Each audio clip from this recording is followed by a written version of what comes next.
Chris Barlow is the customer happiness director at Beeline, and he helps nonprofits grow their organizations and multiply the good that they do in the world, which is what we're here to learn about, how to scale impact. So I think he's going to have a lot of fresh insights. He's also a dad to 8 kids. So that is pretty incredible, I think. And he teaches them to learn how to live generously. So I love hearing from Chris every time he shares insight on donations and donor information. So please welcome Chris. And hey, Chris. Hey, Jenna, thanks for having me. You. Yeah, I definitely tried to teach my kids to live generously. That's the goal, at least. Do Um, you also have siblings yourself? I have one sibling, younger brother, and my wife is one of eight, so we split the difference. Nice. Excellent.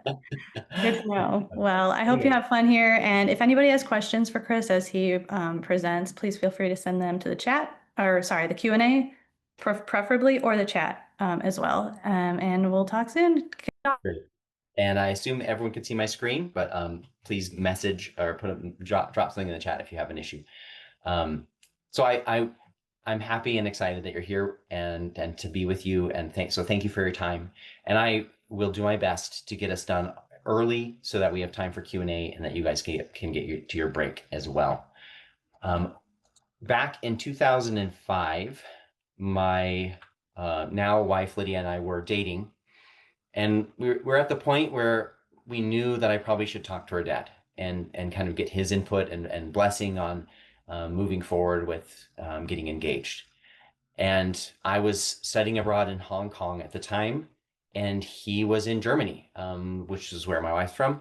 And so I was going to have to call him. And the only experience I'd had with him at that point, we'd met once briefly for a couple of hours, like when he was visiting her at college. And his impression and feedback to her about me it wasn't bad. It was just, he's too young. And that had only 6 months had passed. So it wasn't like I was much older by that point. So I was very nervous about calling him. And I knew that, hey, Suzanne, I knew that if, if I thought about it much, I would be too worried and anxious, and I probably would just lose my nerve to call him. So I just, whatever day it was, I just picked up the phone and I called without even thinking about it. And probably I think I just spilled out like, "Hi, this is Chris," and you know, whatever. It was a really long run-on sentence, at the end of which I said, I wanted to ask for your blessing to marry your daughter. And so it was very abrupt, as I said, I was very anxious. And I tell this story because I think if I had stopped to actually do a little bit of thinking and reflection before I called, instead of losing my nerve, I actually might have grown and gained confidence by understanding my why. Like, why did I want to marry Lydia? Why did I think that was the logical next step? What did I, even though I might not have known her dad personally at that stage, what were some things that I could speak to from his that would be relevant to him and important to him? And I think that this is really an applicable feeling for fundraising and for nonprofits when we're thinking about reaching out to donors and trying to convince them about why they should give to us. It can feel, especially like on an individual level, if you're having to call or talk to a fundraiser or reach out to a donor or reach out to them via email, whatever it might be, we can feel that anxiety. And how understanding your why can kind of turn that around. So today we're going to look at how we can keep more of our donors and do that, retain more of our donors by attracting monthly donors and recurring donors. And how do we do that effectively? So here are the things we're going to cover, as you can see on this slide. Why monthly donors are important. It's kind of obvious. We have this. There's a lot of information out there right now about this, but there's some data that I want to share. Then we're going to look at the number one obstacle that most nonprofits face in acquiring new monthly donors and how we can overcome that. Then we're going to look at a principle to be more effective in our marketing as a whole. And this principle will directly apply to the way that we overcome the number one challenge to attracting recurring donors. Then we're going to look at some strategies to start or to grow your monthly giving community or program. and then we'll have some Q&A. So with federal fundraising, funding rather, disappearing, nonprofits are turning to all different places, especially to individual donors, to try to pick up the slack. But the problem is individuals who give once is not a solution to sustainability in the long run. It doesn't fix how do we become sustainable when we lose other sources of funding or we want to just grow the individual donor channel. How do we do that in a way that actually creates sustainability and growth? And I say that because the average donor retention rate is around 45%. It fluctuates from year to year, but it's been less than half for a number of years now. And we all know how expensive it is to acquire a new donor. And so if you're losing half of those people, that really isn't helping us grow and be sustainable and have dependable sources of funding. Whereas on average, the monthly donor retention rate is around 90%. I think actually the most recent number I saw was around 84%. So it's slightly lower than 90% on average from the stats I more recently found. Regardless, it's almost double that of one-time donors. And monthly donors give an average of 42% more because they have a monthly or recurring gift, if it's not monthly, and then they often will give again during a year-end campaign or some other kind of fundraising campaign. But it's hard enough to attract the one-time donors who will give to us one time. So how do we take that a step further and get people to give to us on a recurring basis? Well, before we start to look at that and understand what I believe one of the biggest challenges is for nonprofits, or one of the biggest barriers to overcoming that challenge is, I just have a question for you, and I'd love to hear your answers in the chat. What helps people decide to give to you in the first place? Just feel free to write in the chat. Like, we're not looking at the science of this question. Like, we could look at the science of the psychology of giving, of making decisions, but I want to hear what people think. Stories and values, common values. What else? What else do you guys think that helps your donors decide to give to you? They're attracted to your cause. They have people who have been impacted, other people donating, experience as volunteers, resonates with them, seeing themselves as part of the solution, relationship to you. They have lived experience. They have an understanding of what their contribution will do. This is great. Shared goals. And I'm going to share my two answers. Guilt. Oh, that's a really good one. Grateful. My two answers are, again, they're not necessarily the only two answers. As you guys, everyone has great answers here. I am not the only expert in this room. There are many. So my two answers, and what we're going to look at today, is the first one is your value proposition, which is I'm going to define that, but essentially it's the reason why someone should give to you. You're telling them, here's what we do, here's what you will accomplish. And then the second answer I have is ultimately the reason why donors decide to give is only they know. They are the experts on why they give. Each donor knows why he or she gave. And so this knowledge, knowing that they're the experts, hopefully makes us want to ask them. So I want to look at first, though, before we look at that, how donors are the experts on why they give, I want to look at the value proposition thing. So the company Next After did an experiment where on a donation page, they tested a normal donation form against one with a single sentence explaining why someone should give to them monthly instead of once. Otherwise, the pages and forms were identical.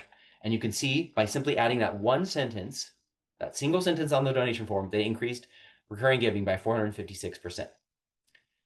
And in another experiment, and just so we don't stop there and be like, wow, adding one sentence will increase your recurring giving by 450%. Obviously, results may vary. But just to say, what's the opposite? An organization tested their form with a value proposition, one sentence, against one where they removed that sentence.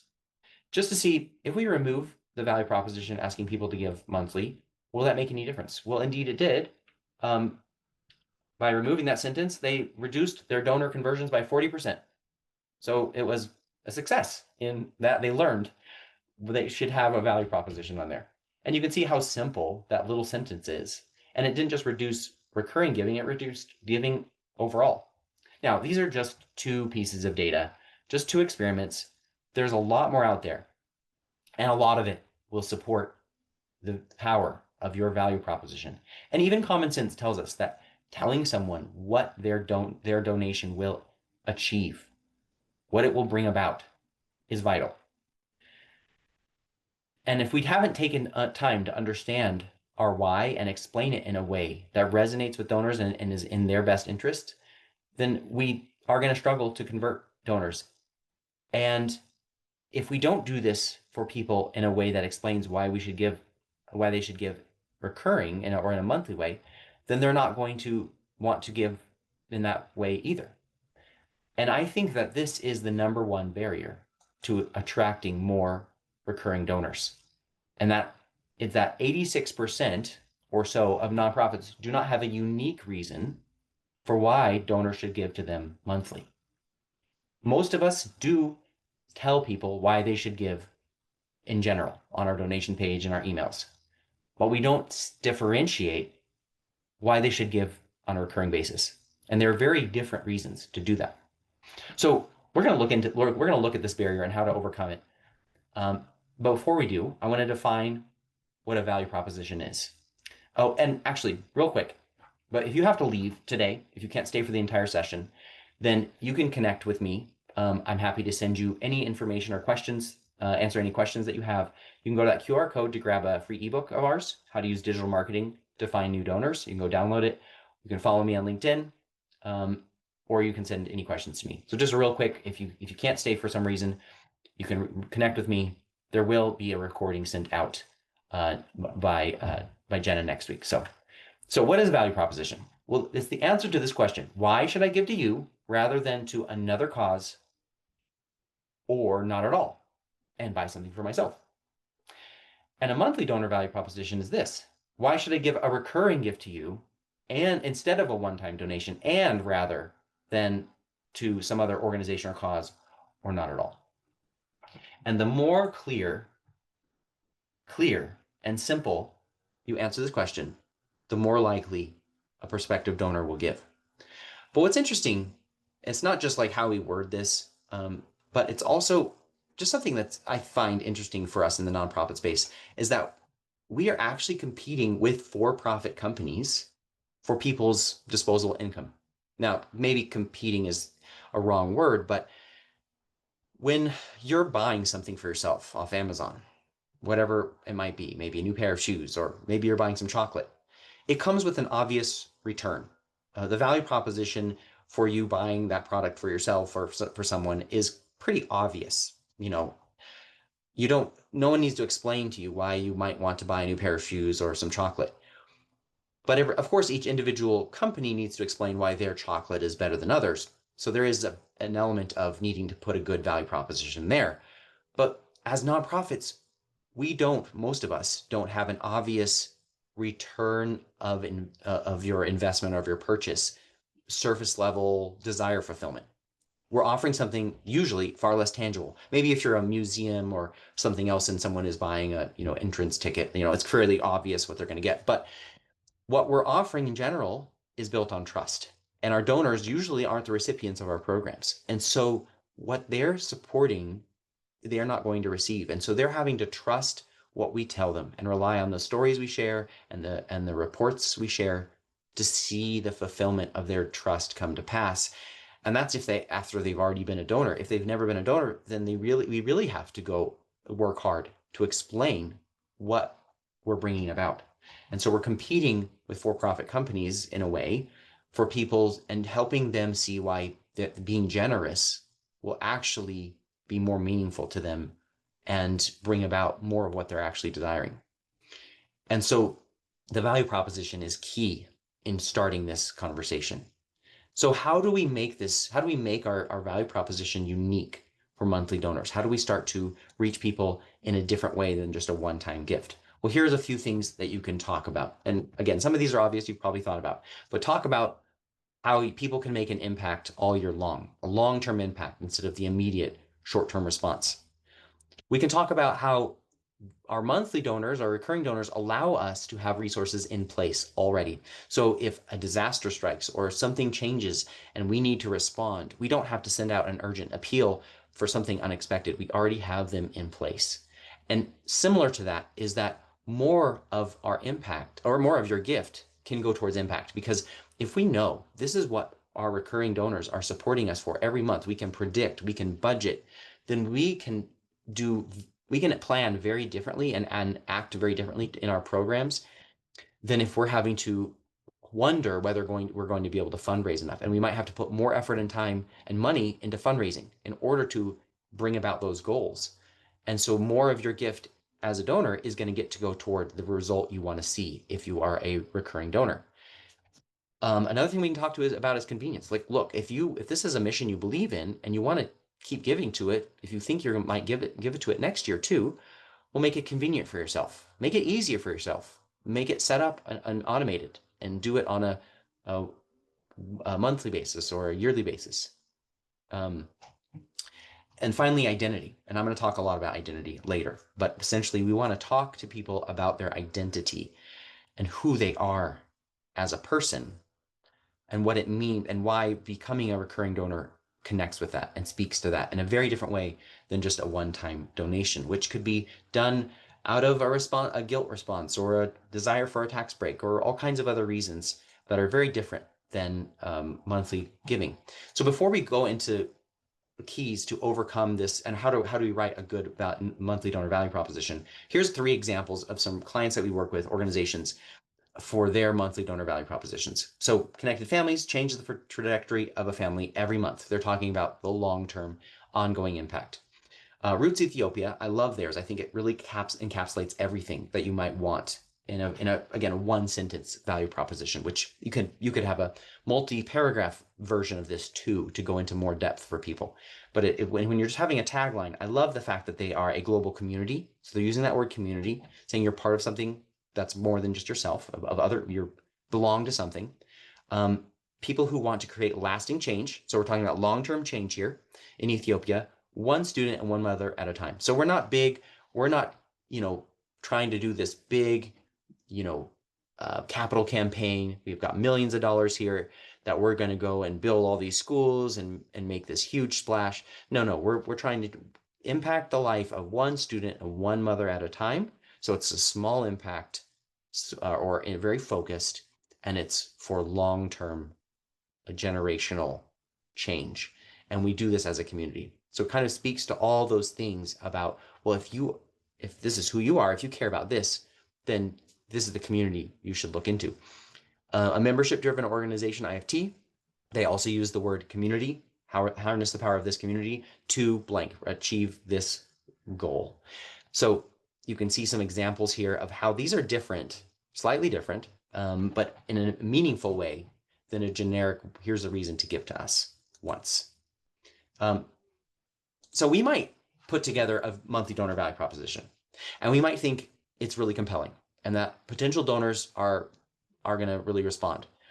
But the crux of the matter is when potential donors or current donors, one-time donors, see this value proposition, do they give?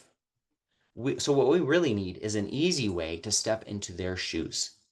And we want to know, well, what are our donors or potential monthly donors thinking? How do they feel about what we're communicating and what's motivating them?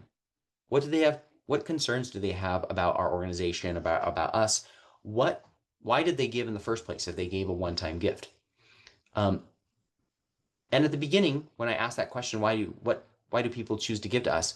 The first answer I gave was because they resonate with our appeal, with our value proposition. We tell them why they should give and they agree. But the second response was this: in the end, we are not the experts on why people give. Our donors are. So the key to many things in marketing, including a powerful value proposition, is active listening. It's asking questions and listening so we can learn why our donors care and what they're thinking. And we want to discover their feelings, their motivations, the words they use to describe what's important to them. And if we do this, if we understand them, well, not only will we have a real relationship with them because relationship is two-way, right? But we also will speak to what's most important to them. If we know the words and the emotions and the motivations they have, we can use those very things in our communications. We can use that to improve our value proposition, or write better donation pages, or have emails that are engaging, or ads that get good responses. by listening. So how do we listen? How do we actively listen in our digital marketing? Well, there's a lot of ways we can, but I'm going to talk about three in particular. First and most important, my favorite way is to have a post donation survey. So when someone donates to you just one time or any, whatever kind of gift they give, on that thank you page that acknowledges their gift and says, please watch for a receipt, we have a short survey. And the key question we want to ask is that second one. Why did you choose to give today? That's the golden question, because the person just chose to give now and it is fresh on their mind why they did this. You have an open-ended question to understand what's so significant about what made them choose, just make this decision. And they will share their feelings, their thoughts, their motivations. You can also ask some of these other questions. I really like the next two. What's your vision for our mission? And would you like to talk to someone on our team and share your story? And the reason I like these questions is because maybe someone just gave you a small gift. Doesn't matter the size. But if they answer, especially in detail, these next two questions, they have a story that's connected and they want to share it. They want to talk to someone on your team, or they just share the story, or they have a vision for your mission, or both, then these are your people that your fundraising team needs to be in direct contact with, because they probably are likely people to be mid-level or major donors, or very passionate about your cause, and people who should be can help you in a lot of ways. They're not just people who just gave you donors who gave a one-time small gift, even if the gift they gave just now is small. If these things, if they answer these questions, will help your fundraising team identify the people to start reaching out to and talking to right away. So this is a great way to actively listen. And we've used this strategy to understand what our donors are thinking and write more effective donation pages. And I'm going to share a case study in a bit about this. Another way you can actively listen in marketing is on your website. You can have little survey pop-up questions. We do this on a page on our site that offers a course on the Google Ad Grant email course. And it just says, does an email course sound valuable to you? It's a quick little pop-up question. Doesn't ask for email or anything. It's really just trying to get feedback. And you can do the same thing. Are you finding the information that you're looking for? Do you understand what our organization is all about and what our mission is about? I did also a survey via email. I sent it out to our subscribers, asking them to go to our website for 1 minute, 60 seconds, and then come back and take the survey. And it just asked people like, well, what did you understand about our site? Who do we serve? What do we do? Et cetera, et cetera. It was very, very, very helpful information that we were able to use to revamp how we communicated on our site. And then another way we can actively listen, I think one of the best ways, is in our email. Whenever we are sending email, most of the time, nonprofits, for-profits, we use email as a one-way channel to communicate to our subscribers. And the goals we aim for are opens and clicks. We want people to open the email. We want people to click on the call to action. What if we instead aimed for replies? What if our goal was to start a conversation? Because email is actually one of the marketing channels that has the easiest way for people to engage and reply. Like social media has that too, but like with an ad or our website, we have to kind of go out of our way to make it more two-way. Whereas email, we just need to ask people to reply. And if you ask people to reply and you get too many to deal with, or it's a lot and you feel overwhelmed, well, that's a good problem to have. And this is a great way to deepen a relationship with your donors and to take that next step into a real conversation, and to go from just this digital medium to a real conversation where you can listen and understand. I want to briefly talk about one of our clients, Connected Families. They did a launch of their monthly giving community this year in March. And their goal was big. They wanted to get 100 new monthly donors from maybe, I think it was less than 15 to start. So they did an email campaign over 6 weeks or 5 weeks, sorry. They had 6 emails over those 5 weeks promoting it. They offered a free online course to anyone who joined at any level as a monthly donor. And they shared clips from that course in the emails to help people understand what the value and how that course could help them. They had a free PDF for both current and new subscribers, and they got about 1,000 downloads. They plugged the monthly donor community launch in 5 episodes over those 5 weeks, 5 podcasts. And we helped them run a Facebook ad campaign with about $1,000. We focused on especially particularly their current audience, their current email list, and we managed to get 23 monthly donors. Average donation amount of $35 a month, costing about $60 each from the ads. You can see an example of one of the ads here on this slide. It doesn't look like an ad at all. It looks like just a page comment or individual comment. And that was the point of part of the point. And it wasn't even supposed to sound very like pushy. It asked people to leave comments. How have you been positively affected by our organization? And you can see it got 8 comments, a bunch of responses, reactions.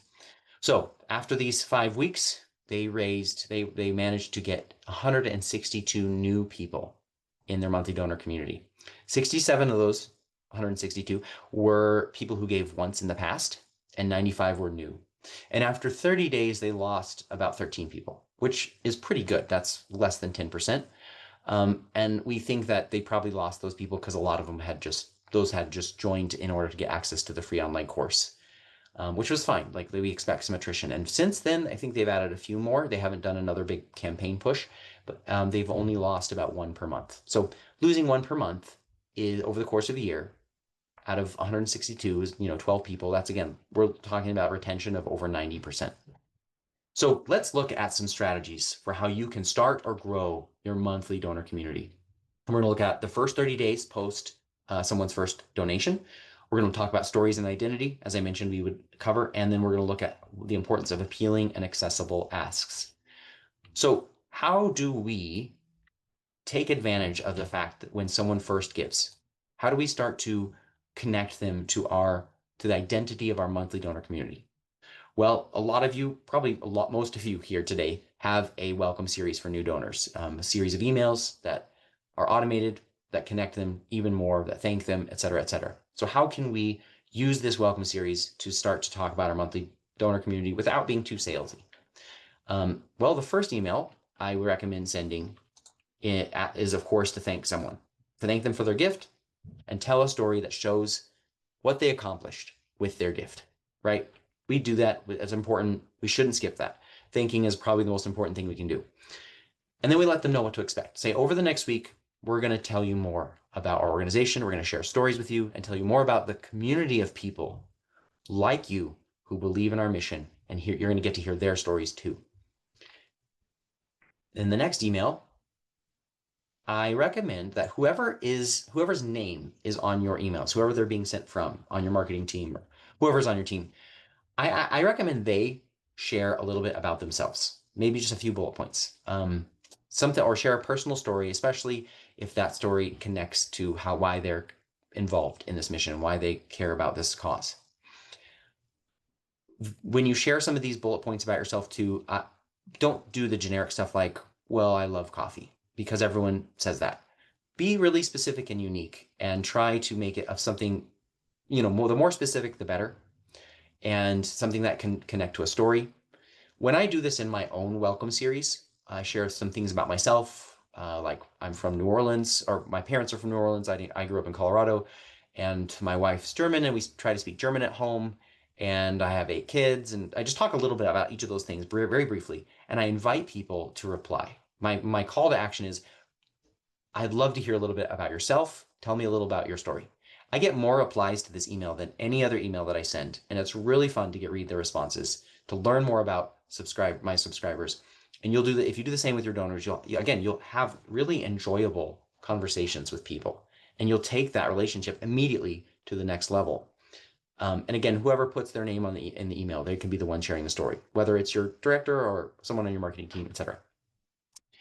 In the third email, you can tell a story or talk about, start plugging this idea of what's the difference between the impact of a monthly gift versus one time. Say, imagine you were offered a gift of $120,000 right now, or a $10,000 monthly gift. Which one would you choose? And then you can talk about, well, look, a $120,000 monthly gift, if we were offered that, it'd be great. We could do all kinds of cool stuff with it, but we would never know whether that gift would come again. And so we wouldn't be able to plan and think strategically about it. There might be a little bit of pressure to make good use of it. Whereas if we were given a monthly gift, we could think very differently about the long-term plans, because we know that gift might continue to come to us. It seems like it's a recurring committed gift. And we can really build a program on something like that than a one-time gift where maybe we just want to cover a one-time program expense. And so get them thinking about those two things. Another email that you could send right after that is to talk about habits, and just like, great if you could share a story about your own struggle to form a habit, whether you succeeded or failed. And you could talk about, in January, everyone joins the gym, and by February, everyone's quit, and just how hard it is to form new habits. And say the difference with our committed donors who give once each year, and those who give monthly don't have to. Those who give monthly don't have to, for or in a different recurring way, automated way. They don't have to actually overcome the difficulty of forming a habit. They automate it, and they spend less time thinking about the things they want to keep doing in their life, and they already because they've already made that choice and made it automatic. And so then they don't have to think about that every single time and plan around that every single time. They just know, this is who I am. I want to express myself. I want to live out my values in this ongoing committed way. And so therefore I can simply make it automated and don't have to make a habit of it. In your fifth email, um, I highly recommend telling a story of someone who gives monthly. And you don't want to make it a pitch. You just want to tell their story. You want this person, this new donor, to understand who your monthly donors are and why it's important to them.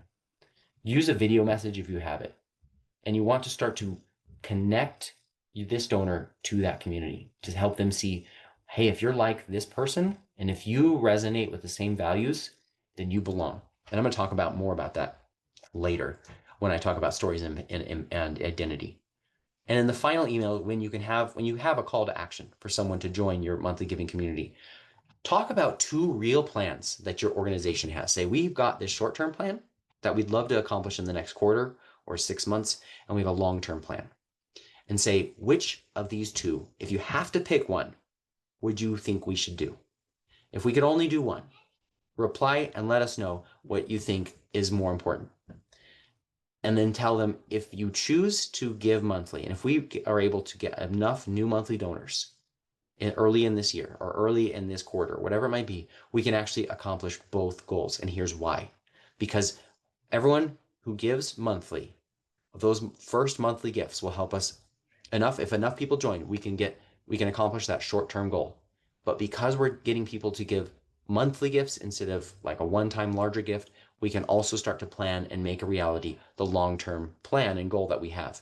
And if you want to create a deadline around this, then you can have that specific goal, saying we need to raise this amount by this date. So you can create a bit of urgency, and that having those specific plans can make it helpful to make people make a decision about why they should give monthly. And of course, you can include your monthly donor value proposition. So this is one way you could do a welcome series to take people who first gave and to start to paint the picture, start to connect them, start to help them see the value of monthly giving. And even if they don't choose to give or become a monthly donor at this stage, you've planted the seeds. And so then when you talk about it again, this isn't anything new to them. And you talk about the importance of this community. So the second of these three strategies to grow or start your monthly giving program is to use stories. So in my previous career, I was in a company that was related to banking. And so our new clients had to fill in a pretty exhaustive application. And one of the questions we asked was whether the applicant had ever committed a felony. And we basically had to make sure they never committed a financial felony. But the application was poorly designed. It was paper. There was no online application at the time. And so the felony question was easily missed. A lot of applicants missed it. And so what we would have to do as sales is call them and just ask them like they'd send in the application signed, and we didn't want to have them have to resend it. So we would call them, ask them, this question, check off the box. Most of the time, no, they did not commit that. And we would just initial it. Well, one time I got an application in from a new client. I was in a hurry. I didn't call them. I checked off the box. Oops. Sent it in to compliance. And I got a call about an hour later. Sorry, Chris, we can't open this account. They lied on the felony question. They said no, but the owner did. And I was like, I'm going to get fired over this. So, because I was going to have to talk to the client and it was just, I knew it was going to come out. And so I decided right then and there to drive 20 minutes across town to the headquarters. And with my heart pounding, I took the elevator up to the director of compliance's office, waited in his waiting room until he could see me, and then went to his office and told him what I did and apologized. And I was kind of hoping that we'd be able to open the account anyway, because it was, but it was kind of one of those, it's already, what's been done is done. This is the consequence that you face. But later, years later, when that compliance director had changed careers, he actually hired Beeline to help them with a very small, tiny little project. But the fact that he reached back out to me, I don't know, that's made the story a happy ending. And I just tell this random story because when we're listening to a story, we can't help but put ourselves in it. The better the story, the more we can put ourselves in it. The longer the story, the more immersive, the more we are in that story and we feel what the characters are feeling. And I came up with this phrase. I don't actually know if it's original, but earlier this year. But fundraising is simply storytelling with a question at the end. And so if we know that our donors and people put themselves inside a story, the more we tell stories or let our current recurring donors tell their stories, the more our donors or our potential donors will put themselves in that story and start to understand that this story resonates with me. My story is similar to theirs. And another way we can shift our focus as nonprofits is to understand that our monthly or our committed donors, they're the real owners of our mission. They own the impact. We're just stewards. We are the ones that help them bring that solution to the world. We are the ones that are enabling what they want to accomplish, but it's not actually our mission. It's theirs. So the more we can show potential donors that who our monthly donors are and that this is the solution, the cause that they own, that is this the cause that you want to own as well. And the more we have those stories, the more that people will identify with that and say, yeah, that's who I am too. To quote Seth Godin, he says, people like us do things like this. And so we start with, if your heart beats to the same beat, if this is important to you, you belong here. This is your mission too. And so telling stories is probably the most effective way to make our appeal. It's not just having a cleverly worded value proposition. Well, that's really important and will get someone's attention and help them quickly understand. But your story will actually get to the heart. And the third strategy I want to talk about is how do we make monthly asks that are appealing and accessible?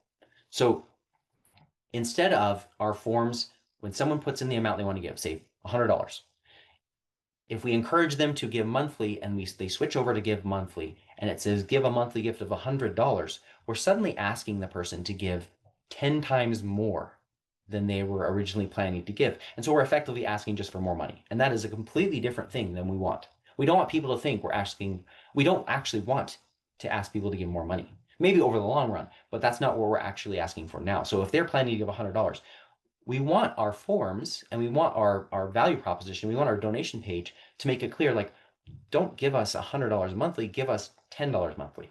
Because it's not about multiplying their gift. It's about asking them to become committed. And so if your donation form can aid with this, all the better. So that you can see, here's an example of a causevox form. The donation amounts that are offered for one time are much higher than the monthly gifts. And I'm glad this is a really good thing because it helps the donor see, like, wait a minute, you don't actually want as much money. You only want $15. And obviously they can calculate that in their head that's more over the course of the year. But the point is, the more we can create that little bit of, why are you asking for less money in their head? And that gives us an opportunity to then answer that question with our value proposition. All right, so some final tips to help you with your monthly giving program. Make sure your donation platform makes self-managed giving easy. And within the first 2 weeks, I highly, highly recommend you email these new monthly donors and encourage them to switch from credit card to bank. And the reason for that is when credit cards expire, that is the number one reason why organizations lose their monthly donors. It's not because they didn't want to keep giving. It's just because the convenience or remembering all of the steps going involved and having to go update that. Get someone when they're fresh and new to switch it up right away, and they don't risk losing them. Obviously, you need to segment monthly donors, and part of the reason for this is we want to thank them and recognize them. The data shows we as nonprofits are not doing a good job of thanking monthly donors, especially. And so we want to make sure they're not in the same list as everyone else. They're not getting the same number of appeals, and that they see themselves as mission owners and they're thanked and treated differently. Put a give monthly button on your homepage. 91% of organizations don't have the option on the homepage, but if you just add donate next to the donate button, give monthly, that will give people the choice. Instead of saying, well, do I want to give or not? You kind of present it as, do you want to donate once or give monthly? And one experiment showed doing this increased donations overall by 144% from the homepage. For younger donors, especially, but have multiple payment options to make it convenient. Have social proof, like if you can, have real-time donation activity or donor stories or testimonials on your campaign pages. Know that even though you need to optimize the mobile experience, desktop donations are larger by about 2 times larger, and monthly gifts are larger too, by about 30%. And there's higher conversion on desktop. So people might go and learn about your organization on mobile, but they're more likely to give on desktop. Of course, and then we're talk about personal brand and values and how people can express that. We've got a lot today already in identity, so I don't think we need to recover that. So key takeaways: your value proposition is your key message to attract recurring donors. So you need to make a specific one for them. Understand that your donors are the experts on why they give, and so therefore we need to actively listen to them and use that across all of our communications.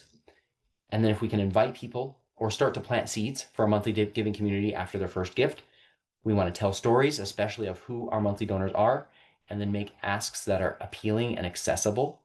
We are going to start to see more success and growth and retain a lot more of our donors. So last thing before we go to Q&A, your next step, go to this QR code or the URL below. You'll find our Beeline GPT, and it will give you a custom digital free resource. So you could ask it for help with creating a monthly donor value proposition, for example. It will ask you what your website is. Make sure you put that in accurately so it gets a little understanding of who you are.